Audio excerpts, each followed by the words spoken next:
Bonjour à tous et bienvenue sur Monaco Info. Voici les titres qui seront développés dans cette édition de fin de semaine.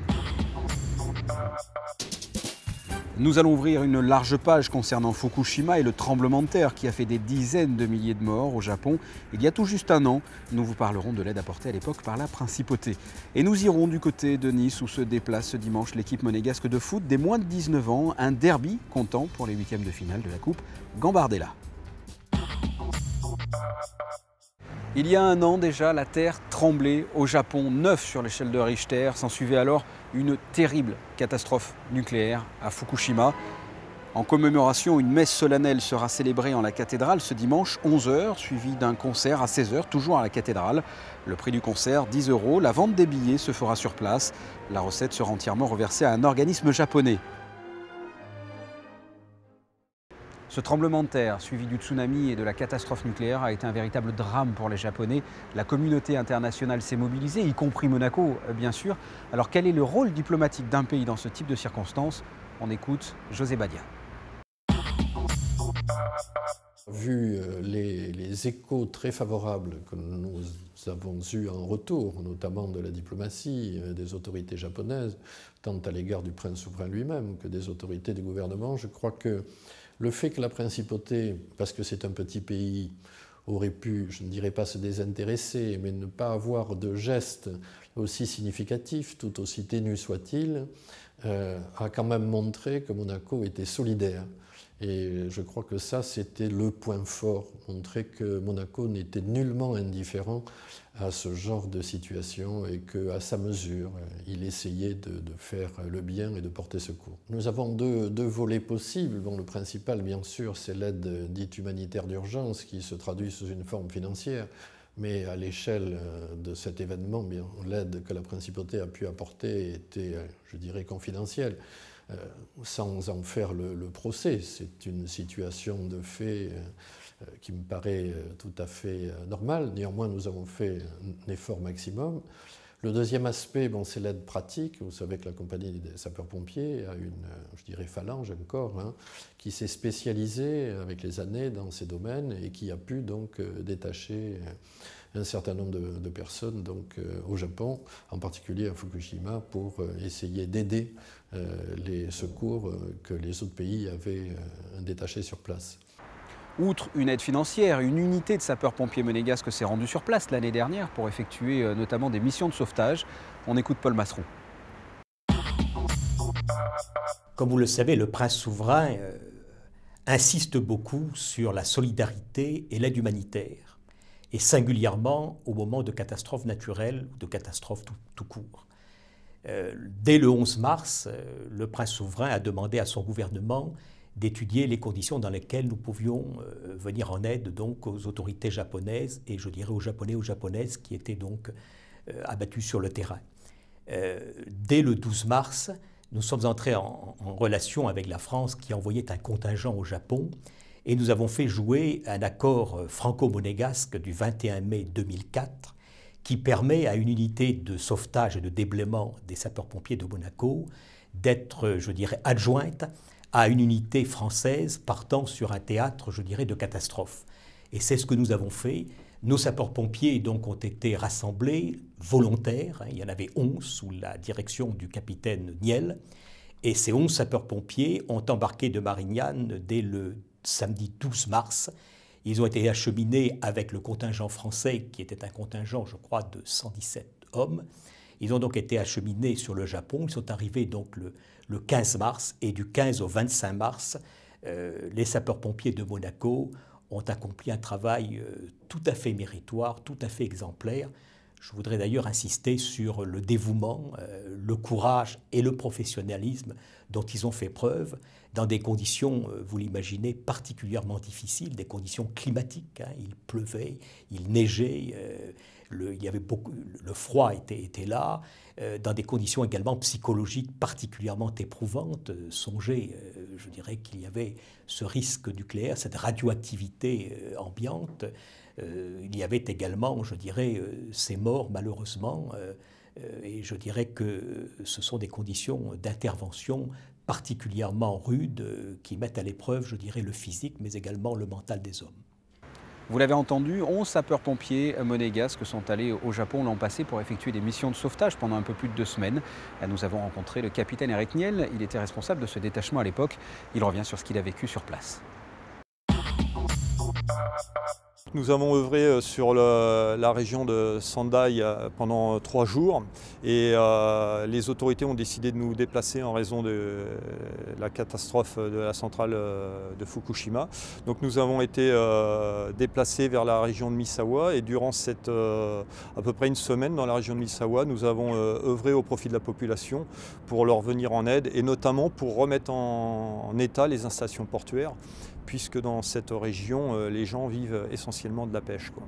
C'est une mission que tout homme gardera en tête. Justement, qu'est-ce que vous garderez, vous, de cette mission au Japon? Alors, en général, c'est une mission qui a été très très forte pour un professionnel. Alors, forte d'un point de vue humain, parce qu'on a vécu au contact de certaines populations, notamment dans la région de Misawa. On les a aidés à reprendre une activité normale, et notamment, comme je vous ai dit tout à l'heure, en remettant les installations portuaires en état. Donc le peuple a été particulièrement reconnaissant, hein, ils nous l'ont vraiment montré. Et donc c'est une expérience humaine qui est très riche. Bon, effectivement, et aussi c'est une expérience professionnelle qui était très très riche, puisque réaliser des opérations en territoire international pour la principauté, c'était la première. Et c'est très très valorisant et on a vraiment fait le métier, notre métier, le métier qu'on aime. Et je vous le rappelle encore une fois, pour commémorer cette catastrophe qui est survenue le 11 mars 2011, une messe solennelle sera célébrée à la cathédrale ce dimanche 11 h, suivie à 16 h, toujours à la cathédrale d'un concert. Le prix, 10 €. La vente des billets se fera sur place et la recette sera entièrement reversée, comme je vous l'ai dit, à un organisme japonais.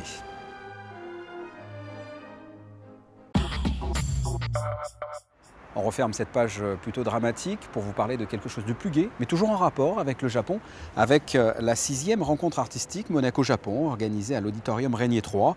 C'est un échange culturel avec des artistes japonais, des artistes du Comité national monégasque de l'Association internationale des arts plastiques auprès de l'UNESCO.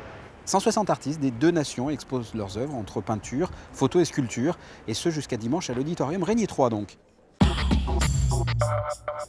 Toujours en bref, Philippe Narmineau a été fait chevalier de la Légion d'honneur jeudi soir, une distinction remise par le vice-président du Conseil d'État français, Jean-Marc Sauvé, cérémonie en présence du prince Albert II. Philippe Narmineau est le directeur des services judiciaires, il est également président du Conseil d'État et secrétaire général de la Croix-Rouge monégasque. Philippe Narmineau, au nom du président de la République, nous vous faisons chevalier de la Légion d'honneur.